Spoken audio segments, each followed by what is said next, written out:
What's your first order of business if you wake up from a coma and you realize New York or LA is completely abandoned? Let me tell you this, okay? The go-to answer for most people, most smart people, would be grocery store. Go to a Costco. But let me tell you, in this day and this economy, I'm going to the nicest brownstone I can find. And I'm what do you call when you you squat? I'm gonna squat it. Oh yeah. Because of the law that when society comes back, I'm waiting out for the law that like after you stay the in 7-year law or something. The 7-year law, right? Yeah. So that's my plan. Is I'm just gonna stay in one, barricade it all up, and then after 7 years I'll be. What is this place called? What is what called? Brownstone? Brownstone? What is a brownstone? I don't even know what a brownstone is, buddy. That's like a Brooklyn, like with a classic apartment style, is a brownstone. It's got the store. So you're gonna go to an apartment complex. You're gonna stay in an apartment, and then after people come back, you're like, I mean, I've been here for 7 years. I've been here. I own this brownstone. I've been here for 7 years legally. This is mine. Oh, that works. Ryder, you and I were like, deer in headlights, not New York people like, being what? Look, I'll tell you this. I'm booking it straight to the Disneyland Lego store. I'm not going to let this catastrophe ruin my fun. I'm building every Lego set I got. And that's how you're going out. I'm going out with plastic bricks around me. I'll tell you that much. That's really good. Yeah, and that'll like kind of take up your time during this period of abandonment. Quiet too. You don't have to worry about the noise. My first thought was, because I'm a bit of a slave to the bean, I would be getting coffee. I'd be stocking up on coffee beans specifically. I know, like, even in The Last of Us, like that's a whole thing with Joel is he like can't get his coffee and he's like trading things away to get his coffee. But I think I would really do that. That's like a daily commodity that I do love, that I would just stockpile. Wild, man. What beans are you grabbing? Are you grabbing Pete's? What are you grabbing? Nah. Well, that's the thing. They're all going to go bad eventually. Yeah. I'm going to have to get some dirt. I'm going to have to hole up in a coffee shop so that I can, that they like roast their beans there. Because I got to figure out how to roast beans. But you still gotta, I don't think that helps the longevity issue. No, because also I'd have to source the beans. You need to find a way to get to like Brazil or wherever they're growing, or Ethiopia. And so you can have your own bean farm in the place you become like, Willy Wonka, there where they grow, right? Because they have to grow in very specific regions. The Willy How long Wonka does it take for the coffee satellites to go down after the world's abandoned? days. Satellites? A couple days, bro. Yeah, I mean, I'm thinking about like, Starlink, all this stuff where you could have like Wi-Fi anywhere and stuff that's all on satellites. And if the satellites are always going to be flying up there, like they don't have to come down and refuel. They're just orbiting. No, so they it's just like are in orbit. So then, perfect. I get some sort of satellite communication device. I have a hookup in Brazil or Ethiopia or wherever they're making these beans that I like so much. And then we just make a plan, like we'll figure out how to get it over there. This somehow sounds more convoluted than you somehow making it to Ethiopia and starting a bean farm yourself. One step at a time, James. Welcome back to Strictly Casual. I'm one of your hosts, Ryder Maldonado, joined as always by Vincent DeSantis and James Walmer. Today we're talking about 28 Days Later. 28 years later is in theaters this weekend. It's already getting some glowing reviews. And so we decided, in order to prepare, that we were gonna take the leap and watch the original 28 Days Later. I've never seen this movie. We all are going in completely this blind. Is completely blind. And I'm liking that we're doing this, because a movie like 28 Years Later comes out and you're like, I wish I'd see it. Maybe I should watch the original. But because we got this thing going, we're watching movies that we've never seen, and I love it. I mean, I've always heard good things about this movie. And then when COVID was going on, people were like, oh, you have to watch 28 Days Later. It's so relevant right now, or like that kind of stuff, Yeah. And I'd never watched it then, but it did take until this sequel for me to be interested in kind of jumping back in and seeing it. Same for me. I don't know if you remember this, and correct me if I'm wrong, but there was a period of time for years and years and years that this movie was like impossible to find. It was not on any streaming service. Like, it was really hard to get a DVD of it. Like, it was, I don't know what the deal was on the production side of it. Lost media. It was the rights, I believe, all this kind of stuff. It wasn't until about 2 months ago when there's a big press release where, it was more widely available. It wasn't even able to rent. It was Fox Searchlight and Sony. Oh, interesting. Fox. Well, I mean, I think Fox Searchlight was like the original, and then Sony then redistributed it or something like that. Yeah. I'm not quite sure, but it was ugly. Whatever it was kind of lost media for a while. Yeah. Yeah, it sounds terrible. If you're not familiar, first of all, go watch this movie. It's now on streaming platforms. It was on Tubi with ads, but not Tubi, Pluto TV. Don't even waste your time. Don't waste your time on Pluto. I did the math. I did the math. No. Okay. On the what? On the ads? This movie is an hour and 53 minutes. If you wanted to watch this movie for free on Pluto, you would be spending an extra 36 minutes watching this movie. It becomes a 2.5 hour movie. Who's got time for that? Who's got time for like the most crazy rage-induced zombies? Like someone's about to die, and all of a sudden you're watching like a dish detergent ad. Like really? It was on the needle drop for me too. I tried, and it was on the first needle drop, like in the first big scene, and I was like, "What the fuck is going on?" He's there. Hello, and another bit of chicken fry. Yeah, oh my god, exactly. Hello. Right when he goes, hello. So if you're not familiar, go watch it because we're going full spoilers into this podcast. I mean, this movie came out in what, 2003? 2002. And you got no excuses aside from the distribution thing. So that's a big issue. Unless you like somehow couldn't find a way to watch it. If you didn't buy the DVD in 2003, No, but it's absolutely like, I'm not even going to spoil my thoughts on it initially. I was tempted to. Ooh, but teasing the tease. If you're not familiar, I know, teasing the tease is edging. 28 Days Later is a 2002 post-apocalyptic horror film directed by Danny Boyle and written by Alex Garland. It stars Cillian Murphy as a bicycle courier who awakens from a coma to discover that the accidental release of a highly contagious, aggression-inducing virus has caused the breakdown of society. Naomi Harris, Christopher Eccleston, Megan Burns, and Brendan Gleeson appear in supporting roles. Pretty crazy. What did you guys think initially of 28 Days Later? I want to keep this pretty broad, before we dive into the details. But what were you coming in with for this, James? So I was coming in, honestly, with zero expectations. There was no expectations for how 28 Years Later was going to be. I knew that 28 Years Later had a big cultural impact in days, but mainly, thank you. 28 Days Later had a huge cultural impact in talking about what zombies were. For a lot of people, World War Z. Yes, World War Z was like the big one that made the fast zombies, and those were like ultra fast, but this was kind of 28 Days Later was the first time we saw zombies that were running. They were moving. They were really moving quickly. But that's what I came into it with. And I was blind. How'd you feel about the movie? Oh, it was great. We're starting high here. We're starting real high. It's a pause of excitement.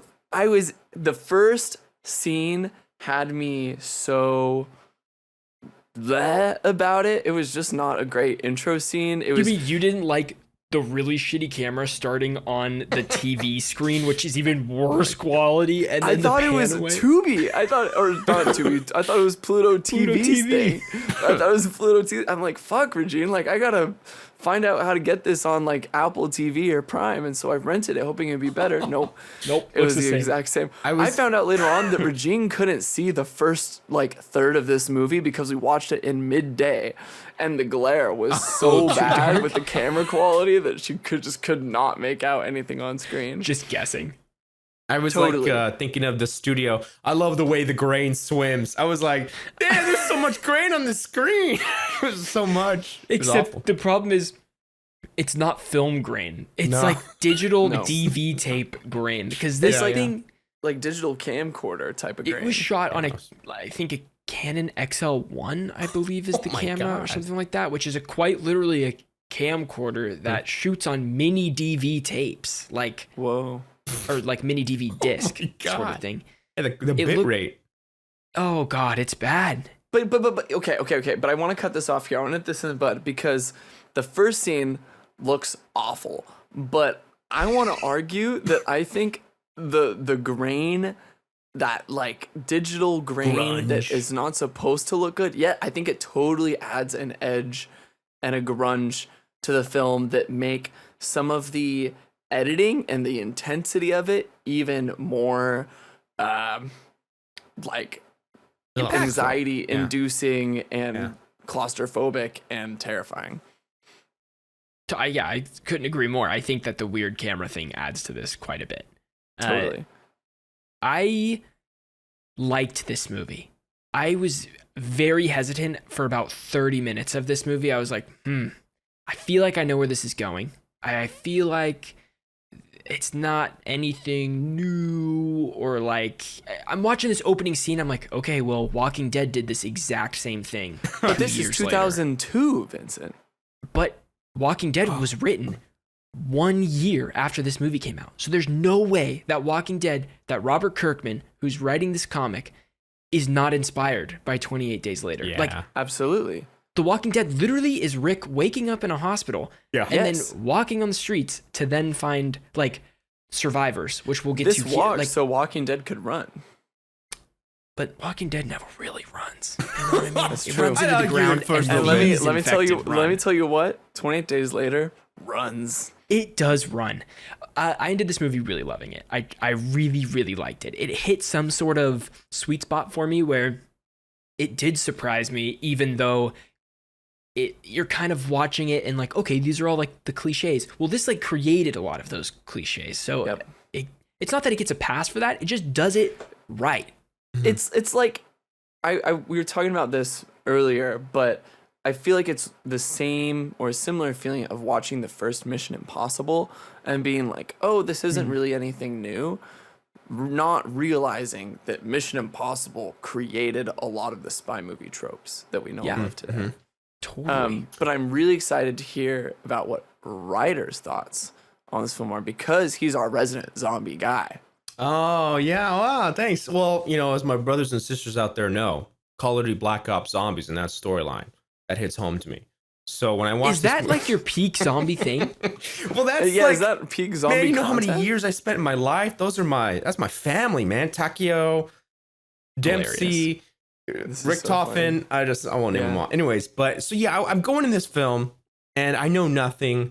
I just know of the logo. And I think what's crazy is that the marketing for this film feels bigger than the actual scale of the movie itself. I don't know if that makes sense, but I'm like, yeah. It's like a big action, high budget zombies film. And then you get into it and you're like, wow, this was not anything of not what I got from the marketing, but what I felt from the marketing, if that makes sense. Like, I don't know. I'm trying to grasp at straws here, but this movie was yucky. It was yucky in all the best ways, from the zombies to the cinematography, the characters and their choices and how they act with each other. And oh man, it was a weird time. But what I appreciated is that there were some moments in this film that added levity.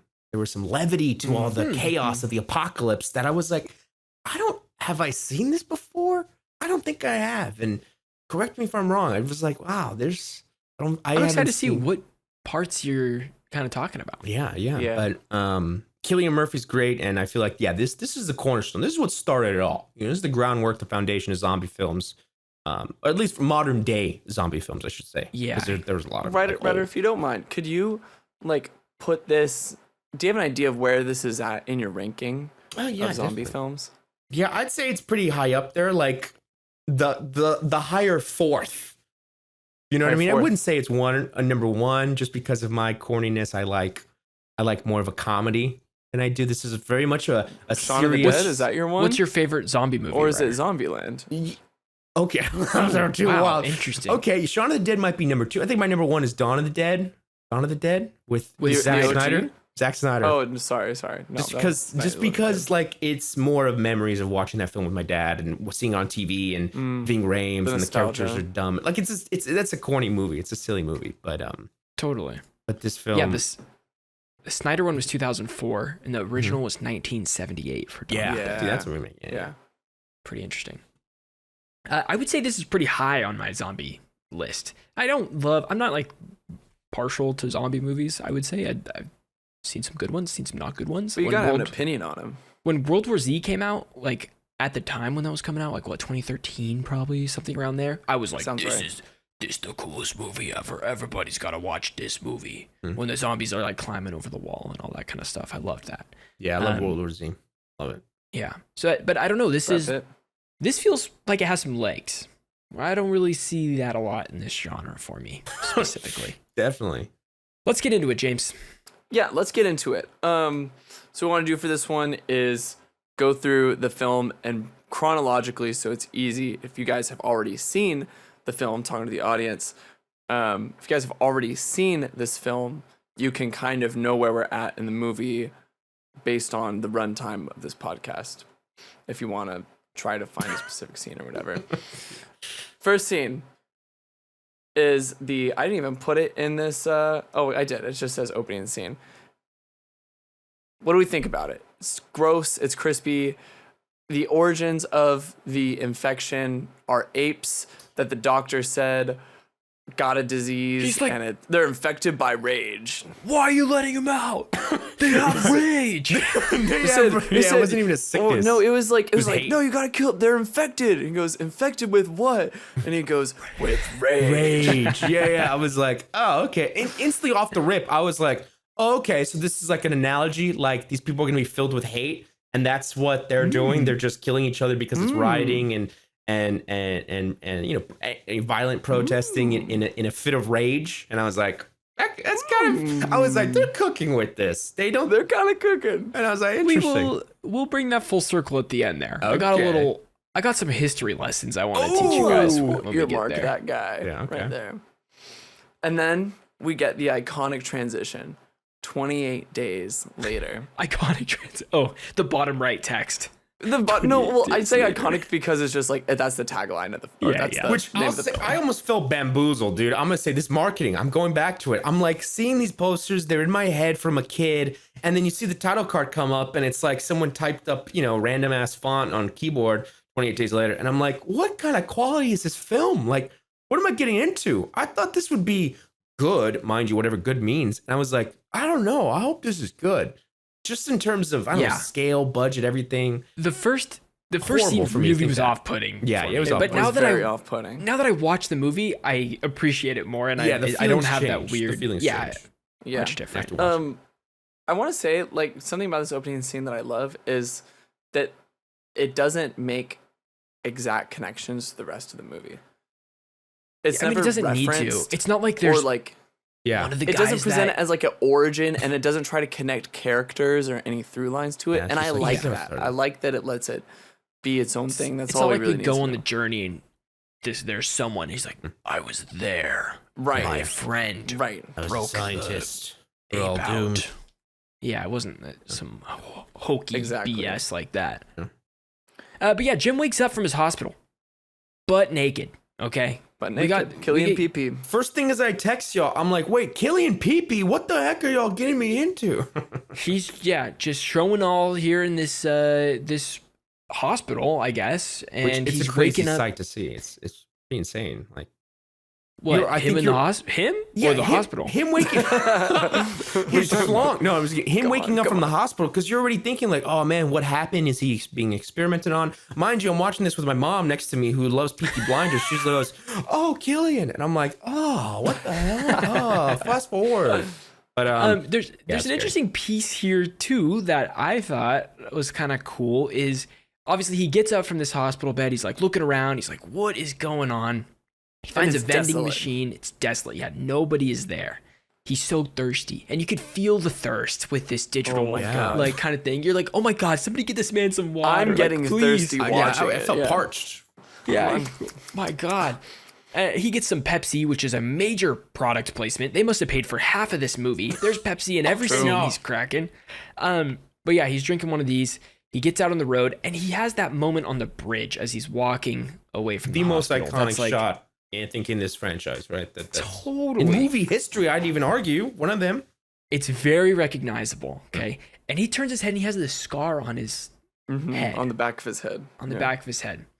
And it was a conversation between Allie and I have like, wait, why does he have that scar? And I assume since it was shaved, he probably had surgery on his head, or he had to hit his head to get in this coma or something like that. It's not like his haircut, his hairstyle is like this. It's only the one side. But it's interesting that they never even talk about it or mention it at all. Yeah. He just kind of wakes up and he asks for painkillers at one point, I think. Mm-hmm. Yeah. Or maybe that was for the lack of food. Because he had a headache from the lack of food. Yeah, no, that was sugar in the stairs and stuff, and But that was crazy too, because he had a migraine. Yeah, from the sugar, but I also think when you're following a concussion, it's like it's a severe. I know it's a coma, but like doing all this, like it's added to the gravity of everything going on. You're like, wow, he is also sick. Oh, it's healing. It's because they were hungry and all he had to eat was sugar. Mm-hmm.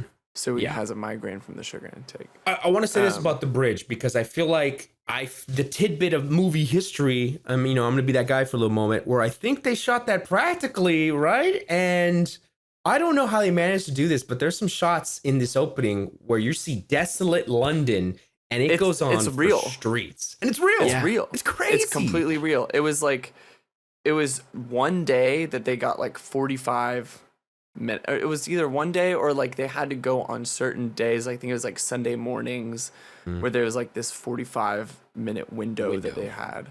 Incredible effect though. Like it does. It works so well. Yeah. It's these like locations that look very recognizable, having never been there, right? But yeah, this movie was done on an $8 million budget, and in comparison, movies around like big blockbuster movies that this is like trying to be around this era were like 20 to 30 million. Now, these big blockbusters are like 300 million, like 10x that. But 8 million at this point is considered kind of a low budget movie. Okay. But I mean, even at 8 million, you should be able to, like, you could get a better camera, but it feels like a choice. It was a choice. Yeah. It definitely was a choice. Yeah. All right, what do we get to next? Well, I want to point out another iconic bit in this scene. So there's two things one's interesting, was that a lot of the flyers, that flyer scene where he's going up to, a lot of those are taken from after 9/11. Oh, really? Oh, wow. No way. Like people in London, like they're across the world. Wow, that's crazy. Yeah. Interesting tidbit. Also, correct me if I'm wrong on that, but I remember reading something about that. And then the music, the needle drop for this scene, like the way it sets the tone is incredible. It's like this like heavy, grungy, not like grungy rock, but just this like guitar wailing that is insane. Oh, that's the theme that I was humming to you guys the other day. I was doing the I think that song. Yeah. Is it original score or is it a song from a band? Because they take that and they run with it. They had both. They had original scoring and they had bands. Yeah. It felt this scene, and I mean this in the best way possible, but when he's walking around London and the camera's just kind of like doing its thing and the shots are kind of weird and disorienting, it felt like my best effort at like a student film in high school of like, this is how it looked, even given the equipment. Like, I don't mean to say that my movies looked like Danny Boyle movies or anything like that, but like, it was the feeling, the grungy music that we were throwing on every single scene we would do. Somebody walking to a location and you're like, why is this in the short film? Like, it's a minute and a half of him walking for no reason at all. But like in the movie, obviously it has a reason. But it was a very familiar feeling, I would say, watching this scene. It was interesting. Yeah, I like that. I did want to make a double check on that September 11th thing. It was because the September 11th attacks took place during filming. The missing persons flyers are just made to look similar to the ones in New York City. Got it. That's a cool detail. They aren't like, it's not a direct taking them from or like not recovered from, but it is sort of mimicking that. So Jim wakes up. He eventually finds some survivors that tell him what's going on. And then the next big scene that I want to talk about is Jim's house. He says, I need to find my parents. The other survivors say, that's a really fucked up idea. Why would you do that? Yeah. Why would you do that? Waste of time, energy. Jim does so anyway. And I think from a storyboarding perspective, this is a really interesting thing to have your character do. In the like first thing, his instinct is not survival, it's to check on his family. Yeah. I would say it's not even just check on his family, because he knows they're dead. Yeah. I would say he doesn't need to see them dead to know that they're dead, based on what is going on. Selena is telling him and Mark is telling him, the two other survivors that he meets. In my opinion, this scene plays more like accepting that the world is just like this now. Yeah. Because he has that weird scene at the church where he's like, Father, like, I need help. Like, where's everybody at? He doesn't know what's going on. He doesn't know what's going on. This is after he's explained what's going on. He's like, okay, the life as I know it is completely gone. That is what this scene is. It's less of like, oh my God, I need to go see if my parents are okay. Like, that's not the purpose of this scene. Yeah. And I like the way in which I think this scene is sort of a microcosm for his reaction to the world, is that like he finds his parents, he finds the note that he left him, or that they left him, and then like out of nowhere, it's the crazy camera angles running inside the house from outside. It's the hella fucking loud crashes through audio balancing in this movie. Like, it's so that's loud. one of my favorite things in this film, because they do that multiple times where you don't know what's happening behind, you can't hear anything, but they use the camera work to do a POV shot from the zombie's eyes, and I think that was really effective. And yeah, the infected. I think Danny Boyle. No. I think Danny Boyle would hate that we say zombies. Yeah, he would. No zombies. They're infected. You always know when an infected is coming because the camera starts going like this, like insane. And it's not even like a POV type of shot. It's just like, oh my God, the camera's moving. Like something's about to happen. Even up until the end, like every single scene, the camera starts shaking and you know things about to go down. And it's a psych out if the camera does not go crazy. Yeah, there's some choices camera work wise that I'm just sitting there like, I don't think this is above my time. This is above me. I just can't comprehend it. I'm not gonna hate on it. I don't understand it. I love it. I think it's so good. I think it's just so chaotic.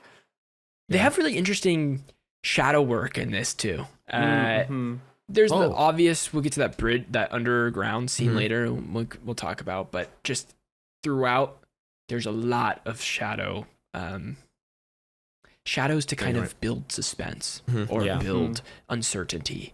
Even shadows that you may think is an infected thing, that's not. It's just kind of like built into the DNA of like how the movie looks. Is everybody scared of something wherever they are? It's cool. That's a good detail. I really like that. So we meet Selena, who I love. Yep. Is Selena played by Megan Burns? I wanted to talk about her. Let's see, what's her name? No, oh wow, Megan Burns is the daughter, Hannah. Yeah, is it Naomi Harris? Naomi, thank you. Yeah, I'm like, she's a Bond girl. She's I forget. She's young here. She's so young here, and I mean, like, I wonder how far she is into her career. I would love to look on the IMDb later on, but she's fresh. Dude, she looks identical as she does in the Bond movies. That's crazy. It's crazy. Does not age. She doesn't age. But yeah, I liked her character because while she was very real and very like straight to the point and almost pessimistic about the world, she was still a survivor and she still fought on. And there's that great line with, maybe it's not at the end. I'm hoping it's at the early time where it's like, when I said living would be, something along the lines of, I think survival would be better. No, it'd be better to die, along the lines of like, it'd be better to die because surviving sucks. There's a lot of people dying around us. She even had to kill her friend. She had to kill her companion, poor dude Mark. And I think that was Jim's fault. Frank is the other guy. That was Jim's fault, right? Because he had the fire. Or weren't they attracted to fire? Well, so if we're still talking chronologically, so basically we're still at Jim's house and we're spending the night at Jim's house before we go in the morning. And that's when there's some sort of movement made or light shine that the infected come in and kill Mark. I thought it was fire. I'd argue it's fire just because when we meet Mark and Selena, they throw Molotov cocktails at the gas station. Do they run toward that, or I don't know if they're attracted to fire. If they're they threw. I thought they threw Molotov cocktails at the infected. at them. Yeah, and they ran through the gas station so they would come through, and they threw another one at the gas station. Okay, that makes sense. So I guess that those infected that saw Jim in the house, they just noticed him and ran in. Yep. Right. Okay. Again, rage. Another thing I want to mention about Selena's character while you bring her up is, I think that there's a certain tendency in these type of movies to write a character that is completely void of all humanity that was before and is now this hardened survivor that the only thing they know is survival, and that'll probably be their downfall too. Like, you know, that sort of trope. But I like Selena's character a lot because, well, at the beginning, she is kind of like that. Totally. She's like the no bullshit. This is how the world is. If we don't live like survivors, we're all going to go. But slowly as the movie progresses, Jim kind of like learns another side of her, and it doesn't feel like a weird relationship. It's a very natural thing that, like, as she starts to trust somebody and has like a friend, they like learn more about each other. I feel like it was done really, really well in this movie. It wasn't like the relationship was really good. It didn't feel off. Yeah, they had a good dynamic. Well, and also she's intelligent too, right? Because like she was like, I'm training to be a physicist or a chemist. It was I forgot. I didn't. It was a scientist. Yeah, I caught that. What the heck? Like, you know, not that you're assuming, oh, everyone that survives, who were you? You were nobody. It's like, no, I was gonna be somebody. I'm actually intelligent here. There's no hope. Yeah. Like, what can I do? But my read on her character is that she like had people or like had community, and like she just lost them, and because of that loss, you know, she is sort of putting up walls to anyone and everyone to protect herself.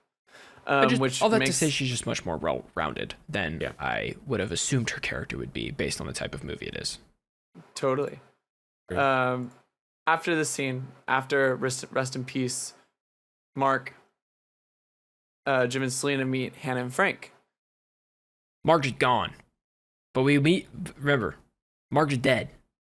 And now Jim and Selena Mark go. And Selena? Yeah, Mark. You said Mark, God Jim, and Selena. Dude. They all go meet him, but Mark is gone. Mark's gone. He was chopped up by Selena. Yeah, pretty bloody explosion. So how did they find this apartment? Oh, they were looking out in the there was the lights, walking. the Christmas lights. Yep, already, flashing. I'm thinking the trap. I'm thinking, you know, because that's what I was thinking you watch too. these movies, you think, oh my gosh, this could be a trap. It could be psycho people, you know. Why would you do this? Yeah. And then the thing that scares me the most is that you look up and there's stairs. This is what people say about the 28 Days Later franchise. Sorry, franchise, whatever.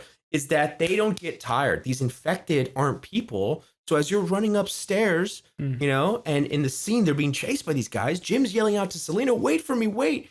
These that was terrifying. They're gonna get you. It was really They don't scary. get tired. So if you get tired, you're screwed.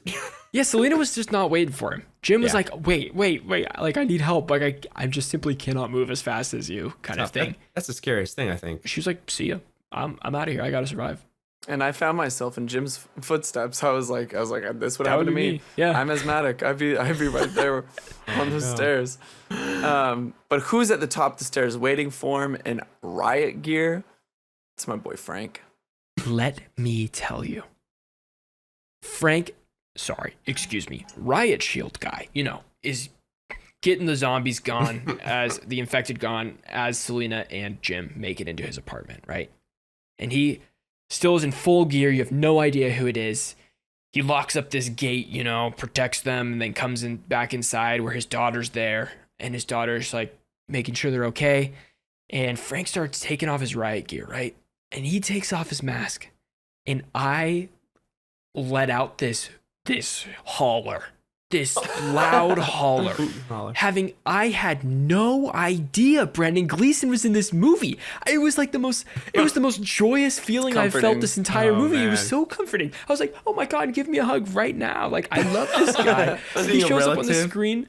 Yeah. I'm like, you can't be bad. Please don't be bad. Don't be a good guy for these people. As soon as he took off his mask, the second I was like, Now I know why James and Vince liked this movie. Now I know why they told it. Like literally, it was that love moment. that guy. Like, yeah. I love that guy. He's so good. I was like, He's so makes good. In He's a every good movie guy. he's He's a in. good dad. He's a good dad. He cares a good about guy. his He's daughter. a good dad. He's a good person. Yeah. And that's what another thing. It's like subverting expectations. This is the Totally. groundwork, because maybe we might see another father-daughter duo in another film, but maybe they're corrupted. Maybe they're cannibals. Maybe he wants to kill them to save his daughter. But no, in this film, they're just good people.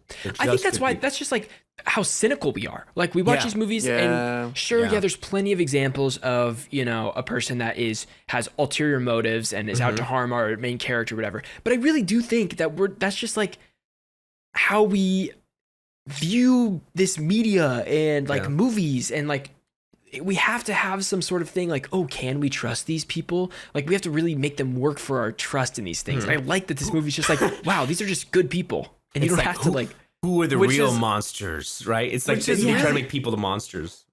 It's really interesting in the like context.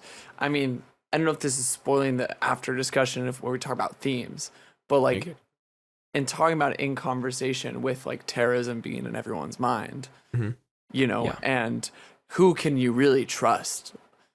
That the movie says like these people you can trust, and later on it's actually the military who is not trustworthy. Yeah. And it just goes to show like how far gone the world has gone in that area, you know. I think you guys are cooking. I think you guys are cooking with this. We could be cooking. We could be cooking. Okay, so we meet them, and then we have Hope, this transmission to this military base. They're saying they might have a cure for the infected. Yeah. So they set out, and I want to talk about the scene where they get gas. Yeah. Jim goes into this gas station, and it's infected bodies everywhere. I have no idea what Jim is going to do. Obviously, we're thinking, okay, he's going to get attacked. But what he does is he takes his baseball bat, right? I think that's what he had. Baseball bat. Yep, Babe Ruth. And he makes a noise. I think he whistles or just goes he says hello. He says hello. Hello. Hello. And I think he's expecting an infected to come at him. And it isn't a older infected or like even it's a kid. It's like a kid infected, a little boy. Yeah. And he fucking hits a line drive to third base. Oh my god. He kills him. Take him out. Yeah. Well, it doesn't even show you, really. It doesn't show you, but it's assumed. Which is almost more effective. You know that he's going in there for some not nefarious reason per se, but I think he wanted to prove to himself that he could defend himself in this situation, because at this point he hasn't really done anything to. That's a good way. Yeah. Good way to put it. Like, He's we don't know his hasn't past. Yeah, we contributed. don't know his violence or like all this kind of He's stuff. a courier. That's all we know. Yeah. Like, but yeah, almost that he wants to prove it to himself. But I think he also wanted to, like, not show other people. Well, I don't know what I'm getting at here. I think it's a proving thing to other people as well, even if he doesn't have to say it. Like, they know that he went in there, that he might have seen something. It's like Selena for sure. you think he wants other people to read that he knows what he's doing and that he can handle himself. That he can handle himself. I think that's more of it. Not that like, oh, you need to know that I'm going in here and I'm going to take out an infected person. I think he wants to be trusted. And for some reason, that's what this scene reads to me. Yeah. But what's the significance in the kid? I think that's just to show how far gone, like, that is the ultimate. If it was just like an adult guy infected, you'd be like, all right, he killed him. It would have been too easy. And then it gets a little bit harder if it's like, oh, it's a woman. And then oh my god, it's like, oh no, it's a little boy. Like it just changes. Like the perception changes. Yeah, I think it asks more of Jim. Yeah. Right, and it's almost asking the question of like, how far will Jim go? Yeah, right. It's the ultimate test. Way. Like that, it is an ultimate test that he puts on himself, which is crazy. He could have just like peeped his head in, looked around, walked out, barred the door or whatever, you know what I mean? But no. Okay. Fascinating. I want to talk about these two scenes in this area when it's the journey with Jim and Selena and Frank and his daughter Hannah as they're venturing out and looking for this signal. There's the grocery store scene that happened probably, I think, either before or after the gas station scene, but it's the grocery store scene and it's the scene with the horses where they're out in the field. Yeah. These are my scenes of levity that I'm really enjoying, that I'm like, it's peaceful, it's quiet. And I was almost going to say we don't see any infected, except for now you reminded me of the gas station with the kid. And I feel like that's an isolated incident. I'll still say these two moments have no infected, and they're happy and they're enjoying themselves. And it's like almost, again, I was there waiting for something in the store, like, oh, it's going to pop out. It's going to kill who? It's going to kill who? The horses, like, even he's having these nightmares. He's having these horrible nightmares. Yeah. And it makes sense. It's all you'd be thinking about. You wake up and they're gone. But the grocery store scene is so great. You're right. It is very good. It's a very cool moment. And they're going around. They're like, oh, don't grab anything we have to cook. Like, don't grab anything we need to make because we like really can't. And then you have Frank just going straight to the liquor. 5 bottles. Like, he grabs one. He's like, okay, maybe I'll grab one more. And then he grabs another third one. Like, it's so good. It's funny. Girl's getting some chocolate. Jim's getting some, I don't know what else. Raisins, I think they mentioned at the field. Yeah. But yeah, it's just, I don't know. It's just, I feel like there's constant action in other movies. But this was like, okay, I like that there can be some fun to it. And maybe you get out and maybe you're like, cool, this world's not too bad. No. You know what I mean? And I like, it makes me think of Zombieland because and the way they treat levity, and in 28 Days Later, the levity is like moments of humanity in which we like are ourselves again, even in the middle of all this, versus like in Zombieland. I think, like, I'm just thinking of Zombieland because they go to a grocery store to let off steam, or like they go to these different places in order to for this cathartic experience of killing zombies out in the world. Yeah. It plays like a comedy. I mean, Zombieland is a comedy first. It right? is a comedy, yeah. But I think it doesn't. Yeah. It was an interesting. But it says something about the characters that they want to like portray. Yeah. Yeah. My favorite little moment in this entire film, I'll say, is this where, and you guys tell me because I'm sure you have some unique revelation that's going to blow my mind, where they look at the horses and they ask, do you think they're infected? And then Frank goes, no. And then sends off a kiss to them. And I was like, I don't know what it was about blowing a kiss to those guys. That is a beautiful scene. So I love it. It shows that there's some part of this world that's still untouched from the horrors of the infected and like everything that has happened to the world. I think there's also just a lot of respect for nature, right? And then you have this horrible infection of all these things, and then your first thing is like, nature's disgusting, nature's gross, I need to get out of here. Like, but there's still, like, Frank's able to see through that and still see those like moments of beauty, I guess. Yeah.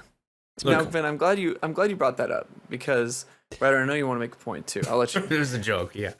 Oh, okay.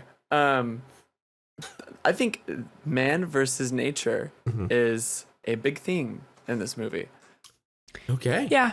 Okay. We'll get Tell me to about that that later. Okay. We'll get all to right. that. We'll get to that in a second. Speaking of nature, I mean, some people like to rag on The Happening, but my boy M. Night Shyamalan was cooking because nature was fed up in that movie and said, I'm going to kill you all. I've never seen that happening. I've never seen that either. Well, no spoilers, but yeah, I kind of spoiled it. But here's the thing. Here's the dealio. All right. About the horse scene. Yeah, when you I love in a lot of post-apocalyptic films, they all, sometimes they show what could happen when humans get wiped out. Look at how much Earth can prosper. That's true. Anyway, true. Okay, continue. I mean, yeah, That's very true. that is a big one. Should we start we got to get into the big meat, Act 3 of this. Let's get Act 3. I mean, Act 3, where does Act 3 really start? That was a big question that I had writing this out. Is like, is it when they get to the military group? I want to say Is it's the Or is It it is- when Jim goes crazy? Oh no, Well, I would it's say them- I would say Act 3 is the military group as a whole. Yeah, Okay. military group, and then they found their refuge. They find the area, and there's no hope for it. And our boy Frank gets screwed because it's one of those things that what was that This film is with heartbreaking. This is heartbreaking. It's the Stephen King film. What's that one? Remember where the guy he kills the fog, the mist? One of those movies. I don't know if y'all seen that where he kills his The family, Fog. thinking that the bugs are gonna get him, and the military shows up, and he had to wait 10 seconds, and he would have been saved. These guys would have been saved within 20, 30 seconds, but Frank had to look up at the bird. He had to get the blood in his eyeball. So basically, yeah, Frank is killed. walking. There's a little raven picking out a dead body, a dead infected. And Frank looks up, and the raven picks out a little piece of the body, and a blood drops into his eye. Which is And he's horrific. pushing away his daughter. He's like, get away from me, get away from me. And he starts to get angry, and he starts to like shake and get upset. And it's like the saddest possible way to go out. This guy, he was one of the best, you know. He was one of the guys. He was one of the And best. He was I one of loved the him. best guys around. And he goes out just by a drop of blood in his eye. So Yeah. sad. And we see Jim. Jim's got to, like, he's like, all right, I have to do it. I have to go take him out. So he grabs whatever he's grabbing, walks over to Frank to, like, kill him before he can kill them. And all of a sudden, bang, bang, bang, bang, bang, bang, bang. Military out of the bushes, shoot Frank to the ground. Just shoot him dead right there. And now we're in the military base. And now we're in the Now military we're in base. military base. They took him back. My initial thoughts about all this was, I don't know. I felt, and I know this was effective. I just felt uncomfortable. I felt like I was in a weird setting. I didn't like where we were in the film. I was like, oh my gosh, Yeah. are we going to move on from this? Is that all there is?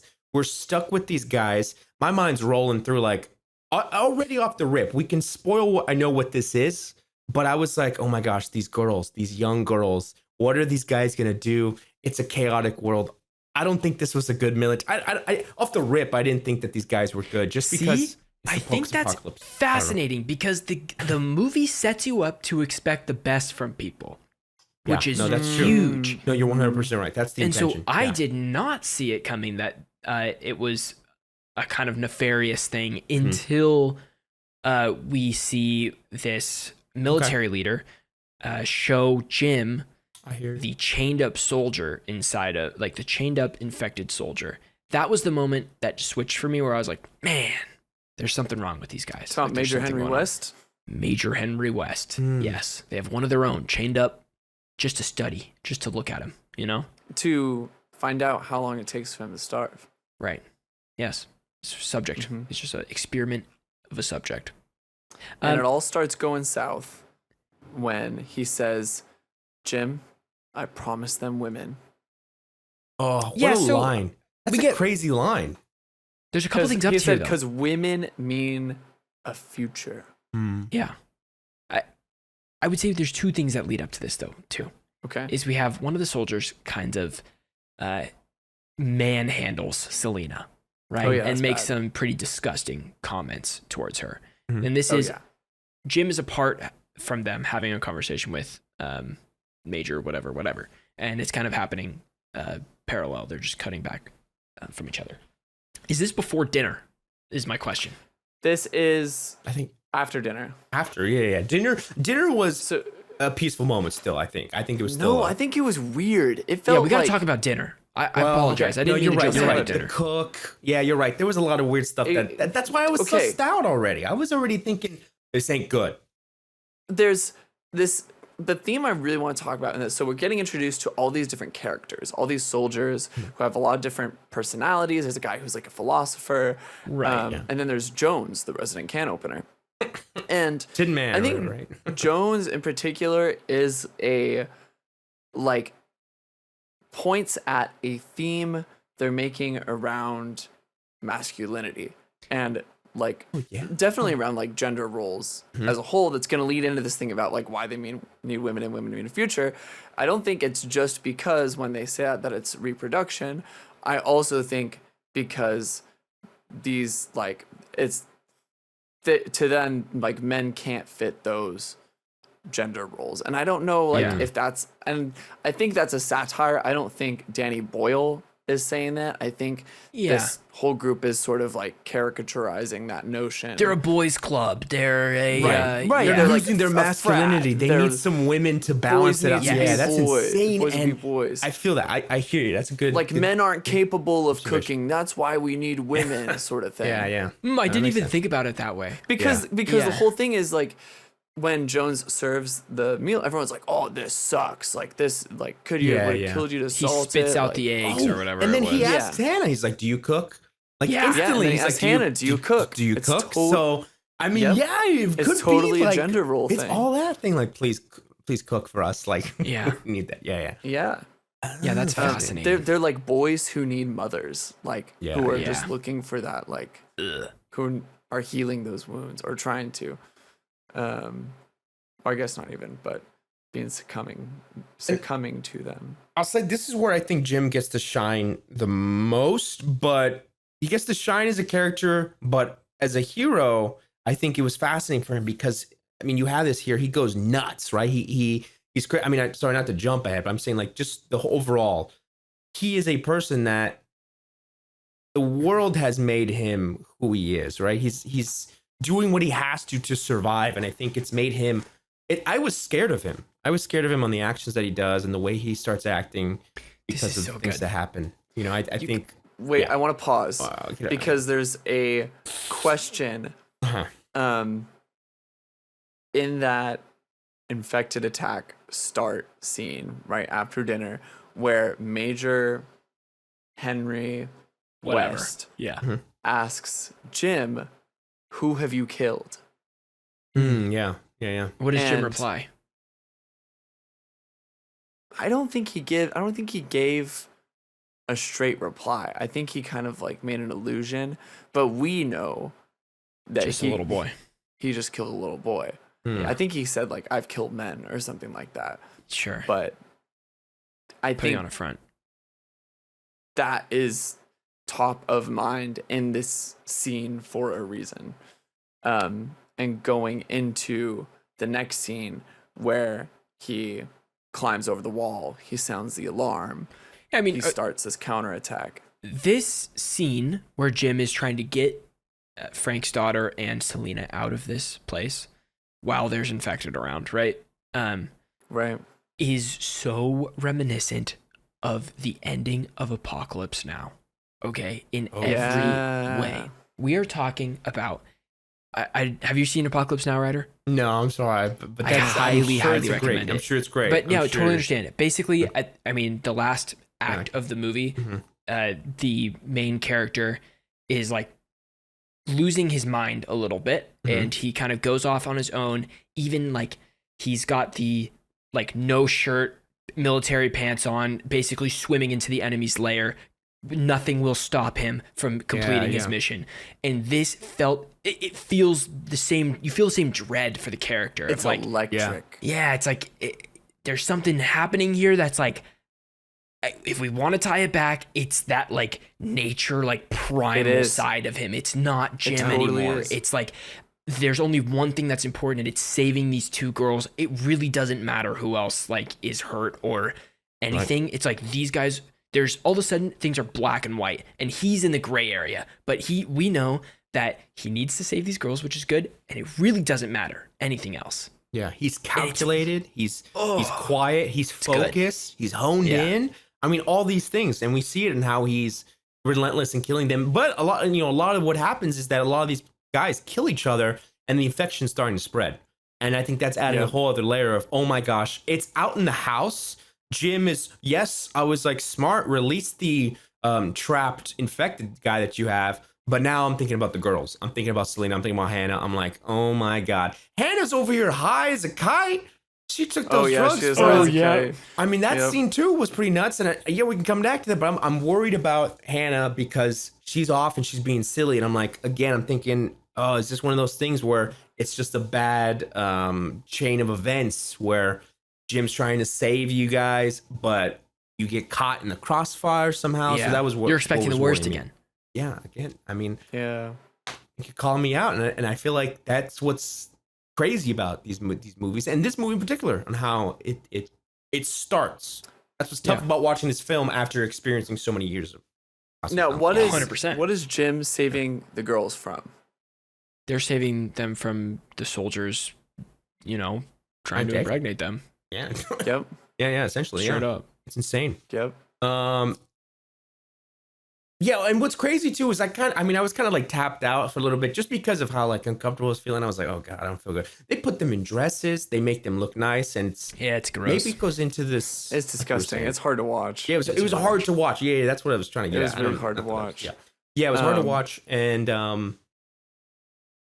it was Selena with her pills. She gives it to Hannah. She gives her the pills, which she was trying to. I think she was. They were trying to. She was trying to take her pain away by killing her. Right? She what? That's the point. I don't think she was trying to kill her. Oh no! I think she was just trying to like numb it, so that she won't have to suffer as much. Yeah. So she still got to do one, and so that's why she was high. Which was like, I was just like, oh my God, like keep her by you because she's just running off doing her own thing, because of the drugs. Yeah, I think this is interesting, like within this theme. I'm reminded of when Major Henry West says, like, I don't see infected killing men or nature and men. I see men killing men. Yeah. I think that way of how he perceives it informs like his soldiers' like approach to like it. When I see the violence, like from the soldiers to the women, that is man against man. Yeah. Not man against infected. And like it's obvious that his view is obscure in a way, or like not true, or not like the right thing. Yeah. But I think there's something going on there with how there's some commentary with the soldiers being the ones who are the biggest like danger, I guess, to these women in the film rather than the infected. Yeah. Right. Makes sense. I want to talk about a huge revelation that I had that I think took this movie and blew it out of the water for me. Was whether it was happening during this or maybe before, it was when Jim and one of the soldiers, the philosophical one, were trapped. Wasn't he saying like, hey, we're quarantined right now. The rest of the world is fine. And then somehow a kerfuffle happens and Jim's on the ground looking up, right? And was it that moment where we see a plane up in the air, and I was thinking, oh my God, the world is fine. This is how I'm taking it, right? I'm taking it like there's a Southwest Airlines plane perfectly fine, and the whole world was good, and it's literally just the UK isolated. Right? Is it the UK isolated on? They kept saying island though. I thought it's landlocked, but whatever. I mean, UK is an island. UK is an island? Yeah. UK's are all island. Yeah, no, sorry. Oh, I'm just thinking of Europe as a whole. Sure. I wasn't thinking of the UK. Oh, yeah. So that they're like quarantined off, and I was like, oh my God, that's a crazy type of. You think the whole world's over because it spreads, but no. If that's true. If that's true, which we don't know. Because the last part of this scene is Selena almost killing Jim, thinking that he is infected. Oh my God, this scene. Money. This scene was money, James. You're underselling it right now. Okay. Okay, go crazy. This is epic. All right. So Jim enters the room and he's furious. He's like, he's got his like crazy rage stuff going on still. But like it's dark and there's like the rainstorm kind of happening outside and things are going crazy. But he's like, gonna save the girls. But a soldier comes in and he has to take out the soldier to protect them. But he's like, it's so dark, you can't really see like what's going on, but he kills the soldier and he has like blood on him, like nasty blood on him. And you get this shot of Selena, and Selena's like, oh my God, is he infected? He's moving like an infected. And it's like, you just don't know. And it cuts back to Jim, and Jim's almost like in this like oddly contorted position. You're like, oh my God, is he gone? Like, is he gone? But he's not gone. There's nothing that would have got him. But like, you're like, oh my God, wait a minute. Did I miss something? There's nothing that would have got him good. because he was moving around that fucking The He was compound. spider Like, monkeying around that place, dude. I He was have like, no "Wow." idea how he knew the ins and outs of this compound, but Right. He knew he it. read the attic. manual cover to cover. Yeah, Sure he had did. the blueprints for sure. But it was an awesome moment with the music and everything. It hit hard. It was Yeah. And it was a callback Brilliant. to the first scene when Selena said, and that's why I wouldn't hesitate for a heartbeat to kill Right. you if you were infected. Yeah. And then Jim approaches her and she like it's good. almost does it and he goes, Stops. that was longer than a heartbeat. So good. And then Hi Hannah comes in all saying like, oh, and then doesn't she start punching him or like shooting? Not shooting. She is visibly like scared. She think like it's Yeah. noticeable that she Because they start kissing in a feat of passion because they have is each other, which I think that was great. Like all they had was to fall to each other because it's like, and Jim was saying too, see, it's not all bad. It's not all bad. Come on, like be positive. We have each other. We're alive. We survived this. They got out of it. And so they start kissing all passionately. Kissing. They Hannah's- start kissing. They start kissing all passionately. Do And we then like Hannah's- Selena and Jim?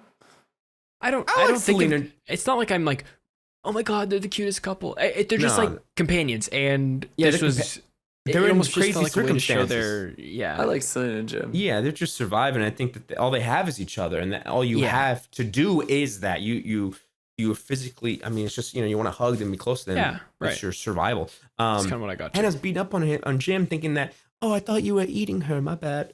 I thought that was a funny line or funny scene. Whatever.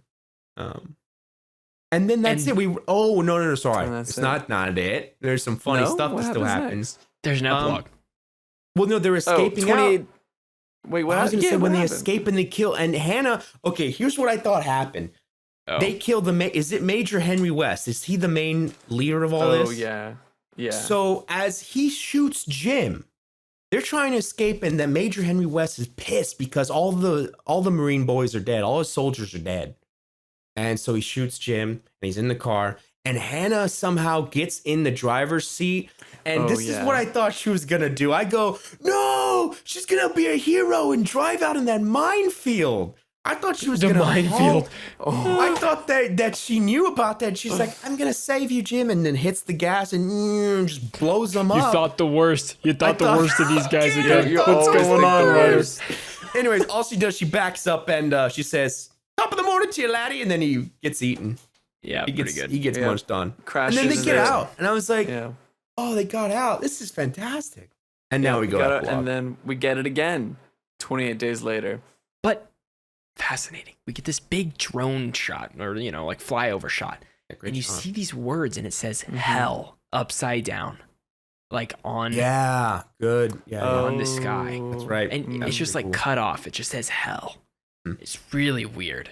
I didn't notice that the first time. Wow. And it's the same composition as earlier in the film when there's a sunset and it's Mark sleeping like with like part of his face, and then there's a sunset like with 90% of the screen, and it's just like the bottom of his face on the top 10%, and then the Whoa. camera goes up and there's no sunset anymore. They're sleeping. It's like I loved it. It was awesome. It was like, Wow. damn, they were cooking with this. Anyways, Yeah. same type of composition here where hell's just at the very top, like slightly spelled out upside down. Mhm. And you're like, what is going on? Like, is Jim okay? It's very sunny out though, but like this is kind of ominous. They're not playing like happy music or anything. Yeah. But yeah, we actually go back into like this little nature cottage villa thing, and the three of them are making a sign basically out of these out of curtains and sheets and stuff. whatever textiles. Yeah, and we're They're SOS to anybody out there. And again, we see planes. And do you guys have any details about the plane being like from a different country or something like that? yeah, Or- yeah. So we cut That's back. what I'm talking about. We're cutting back and forth between this like sewing of the sign, and then it's like a first-person perspective of a plane, which is just basically a super sped-up camera, which is funny because it's supposed to be like the plane is like flying really fast in this valley, but then you see the sheep, and there's like sheep going like going across the they're screen walking really all fast because it's sped up footage. Yeah. But they're speaking another language. I don't know what language they were speaking in. I wasn't picking it up, but I think you're supposed to assume that it's not people. Like the plane that is flying towards them is not people from Britain. Yeah. Or, Okay. But yeah, they I put wonder. out. Yeah. So the sign they put out is hello with one L. And I wonder if Is it? hello is spelled with Wait, is it one L? It wasn't two L's. I thought it was two. It's HELO. And that's what the Okay. Kilo. Wait, then what was the hell sign? I could have sworn I saw hell. So, Well, no, hello maybe- was on the ground. or maybe it was hell, but then they closed off the O. You know what I'm saying? Like it was L, and then Maybe. you make the square, and then it goes like that, and it's a, it's a square. It's a O. Whatever. Yeah, I'm trying to find the shot, but yeah, it was like a square O. So What I'll maybe say that about the was ending is some- that I felt optimistic that because I feel like they got a good spot, and then it looks like maybe the end is near with these infected, because it looks like they're starving to death. They're slowly dying off on the bridge, the little two that we saw. And maybe there's hope for these guys, and maybe they're saved. I don't know what it could mean with this jet finding them, and the movie ends very hopefully. it ends does. hopefully, and they have a good spot, and they're all alive. and they Yeah, have each everyone's other. in these like J. Crew sweaters, and Right, yeah. So everyone looks great. Everyone looks so healthy. They look great, yeah. I'm reading this right now so the shot that says hell, that's like a quick shot, is kind of is Cillian Murphy's like fever dream when he wakes up before, like, he wakes up in the cottage. So it's just there for a split second, but there are 2 alternate endings to 28 Days Later, and one of which their sign says hell instead of hello, and another one it says help. So they changed it multiple times. I don't really know. Interesting. Whoa. I think they wanted to have like maybe a more ambiguous ending, or maybe really go with the crazy mind Jim guy, like what's actually happened, who knows. Yeah, that's there's a lot of different stuff going on with the ending. Like apparently there was early screenings, they didn't like the ending that they had, which was Jim getting shot and dying, and so the theatrical release had, I think, this ending. This is a much better ending. Yeah, much better ending. But when the movie came out on DVD, it had like 2 or 3 alternative endings. Okay. And it's good that he's alive, because now we might be seeing him. I mean, we will be seeing him in the upcoming ending of the trilogy for 28 days. Apparently, 28 years later. 28 years later, No, supposed it's to be a the trilogy. beginning of the next one. The beginning of the next one. Okay, I thought it It's was beginning only of the next third. trilogy, right? So now it's. Ben, is that what you were saying? From my understanding, 28 years later is going to be a trilogy, and Cillian Murphy is signed on for the 3rd movie. Yeah, that's Just for the 3rd. Yeah. Apparently, I don't really know though. Okay. They We'll have to shot see. 1 and 2. 3 is Yeah. going to be the kicker. It's going to be Now- Endgame's level. There's a little bit of a discussion I want to have before we wrap this episode up. Mhm. And that is zombies as a metaphor, like through time. Zombie movies aren't new when 28 Days Later comes out, right? And zombies are always not just a monster or just like an adversary. They're kind of a mirror to different fears that collectively the world has at whatever time period this is. So this is kind of like in chunks by decade. Like the 30s, zombies were symbolized as like colonial fear and control. By the 60s and 70s, it was more about consumerism and social collapse. That was kind of what the zombies were. Even like 60s and 70s would be like Dawn of the Dead, right? Where we have in Dawn of the Dead, there's like a very famous scene of the zombies walking through the mall, and it's very on the nose, being like, oh, the consumerism, and like this is all we want to do all day is like shop and like do all this, right? In the 80s and 90s, it was all about disease, addiction. We have the AIDS epidemic, science fears and all of this kind of stuff. And then so zombies are the disease, like a disease fear. In the 2000s, at the beginning, like when this movie came out, zombies were reflected with just like terrorism and pandemic panic, things like that. So much wider scale. In the 2010s, things change even more, where the real threat is like society breaking down. So like World War Z would fall into this too. It's like, oh, well, the government can't control this and these people can't control this. It's outbreak in every political way and worldly way, whatever that looks like. And now 2025 is here. I can't think of a lot of zombie examples besides like Last of Us, I guess right now is happening. Do do you guys think of any others that are like ongoing? I guess, I mean, you still have like 10 spinoffs of The Walking Dead, but what are they saying? I don't really know. I'm not sure what's happening there. But it's a kind of like, the reflection is burnout, I would say, of like in the 21st century, we have this like emotional numbness and burnout feeling with work or lives or like technology or stuff like that. So zombies are kind of the subject that those fears can be placed on. I don't know, kind of just a thought, just kind of thought through the decades. I like that. There was one recent one where the zombies like lacked love. And it was that it was a kind of a rom-com type weird funny Warm movie. Warm bodies, yeah. And then she brought him back with love, and so again that kind of goes into your emotional numbness at that point where that's good. They're kind of like they're lacking something and they have nothing, and love brings them back to life, or it brings them something. Totally. I definitely feel that with The Last of Us, that these things feel like the dread of life. You know, it's like that's the feeling. And that game came out, what, 2013 was Last of Us 1, which would be like the 2010s portion I have here where the threat is us and society breaking down. And I feel like Last of Us has a lot of that, or it's what's the real threat? It's not the zombies, it's the people. You know, what like did we do to each other, right? Stuff like that, yeah. The Last of Us is that kind of thing. So it's just interesting. I don't know if this is like, you know, correct information, just more of a... No, but also I think that like the fact that the infection is fungal, like it's a part, like there is very much that man versus nature, like environmental like the environment fighting back.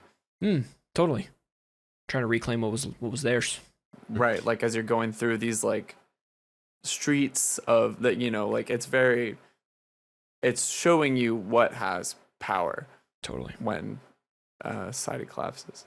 My last point, I think this film was great, and I'm interested now to continue the franchise with 28 weeks later. 28 weeks later. Weeks. And then with 28 years later to see how much it's evolved over the course of the time. I know Aaron Taylor Johnson's in it. And it looks like there's other clans of people. Like it's not just the infected, it's like people that have kind of lost their minds. Religious cults and more of a military type sector. Like 30 years is a long time. How are they going to expand on the world building? I'm interested to see, because there's some world building. Well, not world building. It's just observational of the world that I think is cool. I mean, I think that's the beauty of setting it at different time periods. I have no idea what 28 weeks later is about. I have no. It's also different director, different writer, different director. But yeah, 28 years later, I'm excited because it's Danny Boyle again. So it's his world, and written by Alex Garland. And insane. What a duo. I would like to, again, point out that Alex Garland is writing and directing the Elden Ring movie. And I feel like after watching this, I have a little bit more hope that he could do a good job with it. And I agree. Yeah, with scope and stuff. And I know he's a good director and he has good movies, and like I love Annihilation and stuff like that. But I've been a little bit scared about the Elden Ring movie for him. Yeah. I mean, I haven't seen anything that I've loved from Alex Garland. And did you watch Men? Since Annihilation. Yeah, I watched Men. I didn't think it was very good. Me neither. That movie is wild. Right? If you ever want to see someone birth someone and then birth themselves again and then birth themselves again, you should watch that movie. Nuts. Oh, you two are the ones that told me about Men, and then you said, "Hey, Rod, you should go see Men." Then you proceeded to tell me all the reasons why I shouldn't go see Men. I was like, "Yeah, that's how it works." That's because we love you, Ryder. That's because we love you. That's because we love you. All right, guys. Any closing thoughts on 28 Days Later? No, I'm good. I give mine. You gotta see it. Like, if you like zombie movies, like you gotta watch it. It's better than I thought. I truly think that. I think it's the best zombie movie. I think that's my final stance. Wow. I haven't seen enough. I need a full history of it before I'm able to say that. like, it's that and then probably Train to Busan. Totally forgot about that one. Totally forgot that. That's a great movie. Well, maybe when the American remake comes out, we can watch them. Get out of here. Fuck out of here. And on that note, thank you guys so much for watching this episode about 28 Days Later. If you're not subscribed already, please subscribe down below. Or if you're on podcast platforms, hit that follow or so whatever that button is on your favorite podcast platform. We appreciate you guys so much for watching and being with us, and I hope you enjoy watching 28 Days Later and 28 Years Later, which is coming out the day we're recording this. So, yeah, we're a little behind on that, but we're getting there. We'll see you guys on the next one. Peace out, everybody. Bye. Peace out, everybody.